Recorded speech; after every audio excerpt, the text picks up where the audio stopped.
What's going on, guys? We're back with another YouTube video. So I just got done watching Gen V Season 2 and it was good.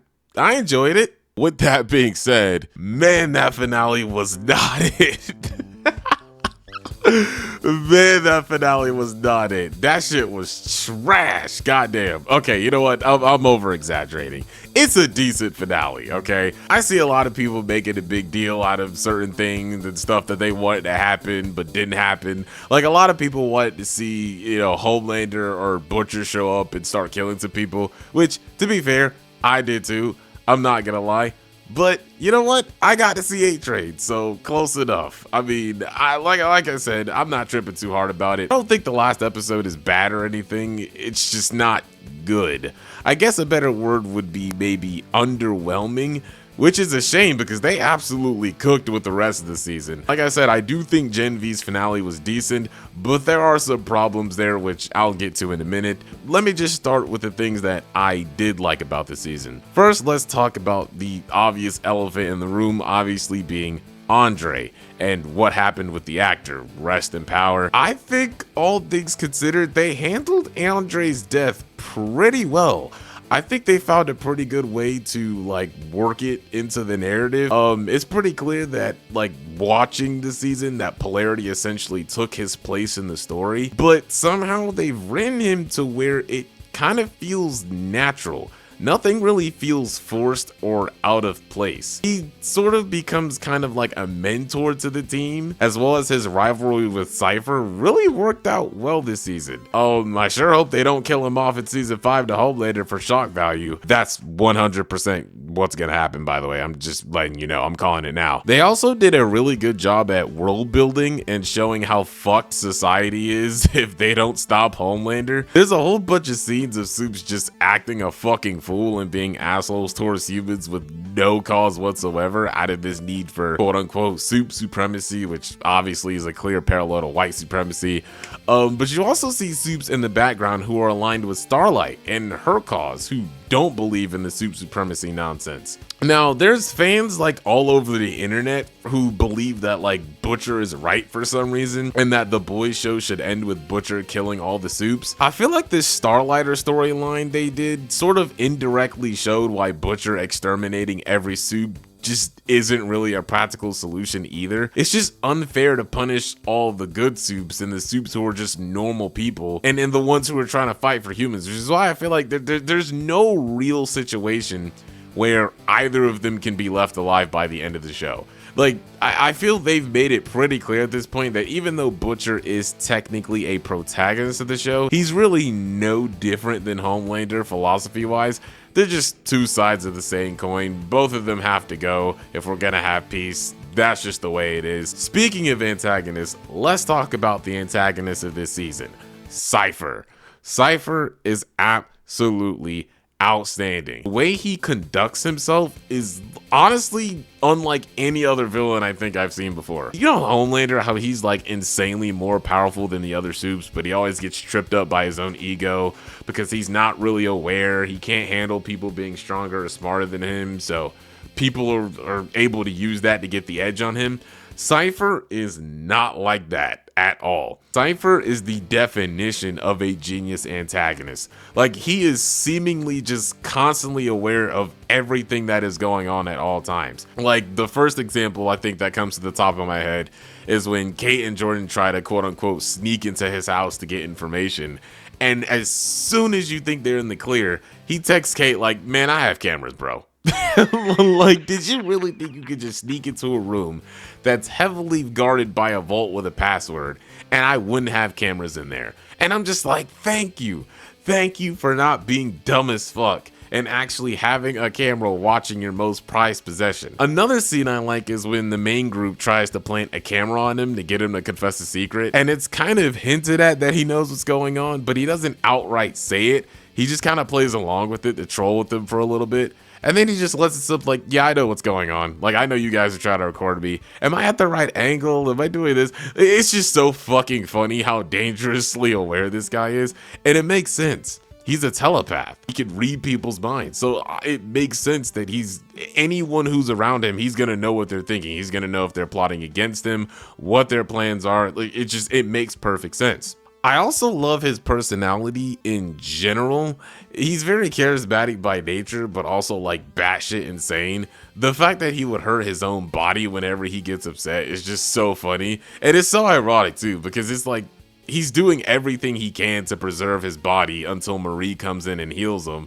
But at the same time, you inflict harm on the body whenever you're upset. It's such good comedy. I also really enjoyed watching Sister Sage this season, just because of the fact that you actively get bits and pieces of her involvement in the plot. Like, you're directly told that she planted the seeds of the Odessa files for Starlight to come and find so that she could get Moreau involved. She's in a relationship with Cipher. She's actively involved in some of the situations there. And the thing that made her writing better here is seeing how she physically adapts to failure. It's pretty clear, even though she was essentially using Cipher to an extent for her goals, she did end up catching feelings and it tripped her up. So when we see, Godolkin deviate from the plan and go off the rails, the way we physically see her account for this is making sure she has polarity on a leash, due to the fact that he is a natural counter to Godolkin's abilities. I don't really understand the hate behind Sister Sage's character, to be honest, because a lot of the stuff they say about her being an all according to plan type of character just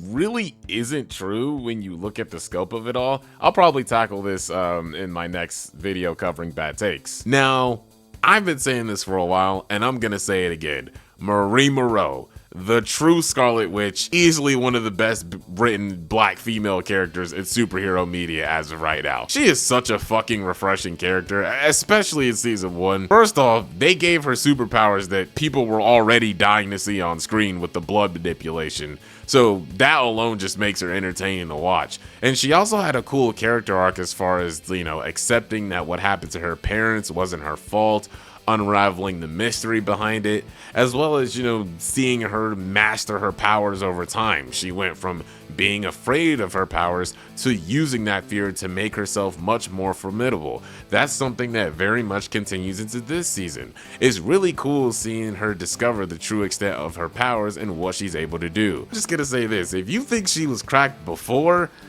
bro, she's basically God tier now. She can heal people now, restore people's powers, and bring them back to life. They're 100% either gonna nerf or kill this bitch next season. She's just way too strong to be kept alive at this point. But it's a good kind of broken, if that makes sense. Even though she can do all this stuff, there's fatigue, there's drain factor, there's still limits to it. What we really gotta talk about is her sister though. Fans hated her. Oh my god, they absolutely hated Annabeth. They hated the fact that Annabeth was mad at Marie. They're calling her the worst written character, she's insufferable, she's this, she's that. Here's the thing, and I'll probably tackle this in a bad takes video, but what people need to realize is that our perspective with Marie and what she went through is not the same as Anna's perspective. It makes sense for her to be hostile towards Marie, given that A, she literally saw Marie murder her parents and never got any closure for it. B, she hasn't seen Marie in 8 years, and when she finally does, it's when she gets kidnapped for something that Marie was caught up in with no real explanation. C, she was clearly indoctrinated by her aunt to stay away from her. So it's like taking all these variables into account, it's like, of course she's gonna be initially hostile towards her. That's a completely in-character reaction to have. It would be dumb for her not to be, given what was already set up beforehand. They pretty much make up by the end anyway, so I'm not understanding why there's still beef with her character. I personally found her as a whole to be written pretty realistically. Surprisingly, when it comes to the supporting characters, I enjoyed them way more than I thought I would. Especially Emma. Emma is just so down to earth. Seeing how she interacts with the other characters like Polarity. There's a scene where she's in the library on a stakeout and she just gets high because she can't handle the pressure and stuff like that. It was just pure comedy. They did a good job with the comedy in general this season. Like, there was no real moment here where I was like, okay, there's too many jokes here, or okay, this is a little over the top. In fact, most of the scenes were actually pretty balanced emotionally. A lot of the dialogue with the characters is like genuine conversation. like talking about their issues, uplifting each other, forgiving each other, or just like bonding in a sense. It felt refreshing, especially in a landscape where we have superhero movies constantly using humor to undercut serious scenes.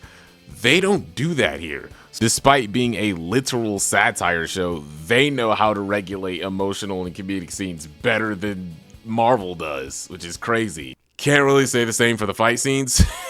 God, those cuts were killing me. But nonetheless, let's just get it out the way. Let's talk about this finale, bro.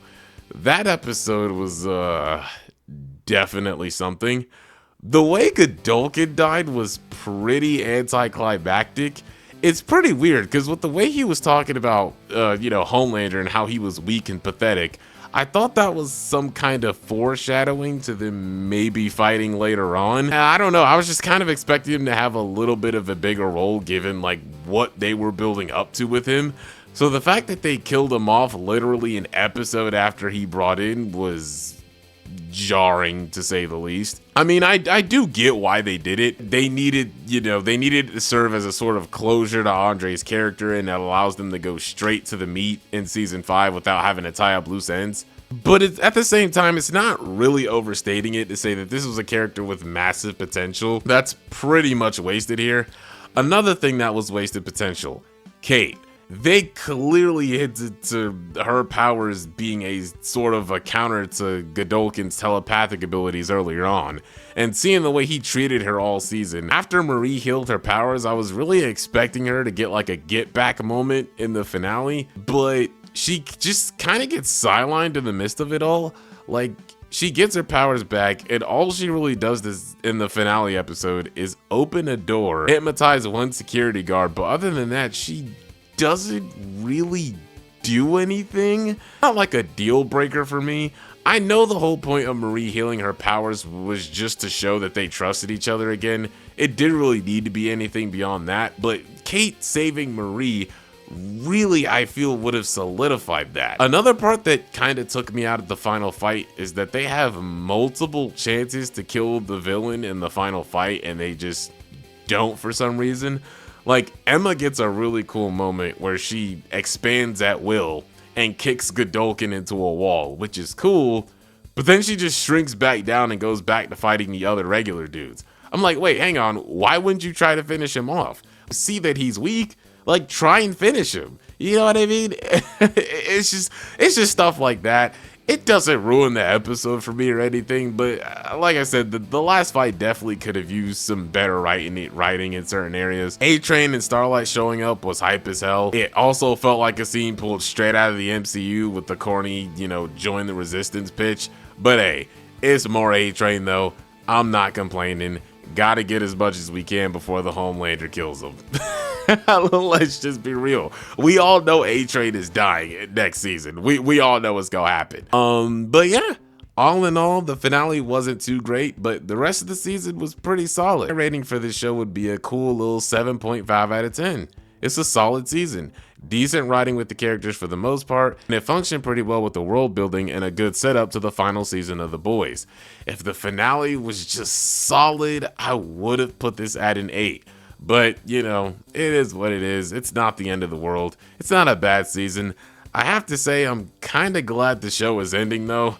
The Kill Homelander plotline has been kind of getting dragged out for a while.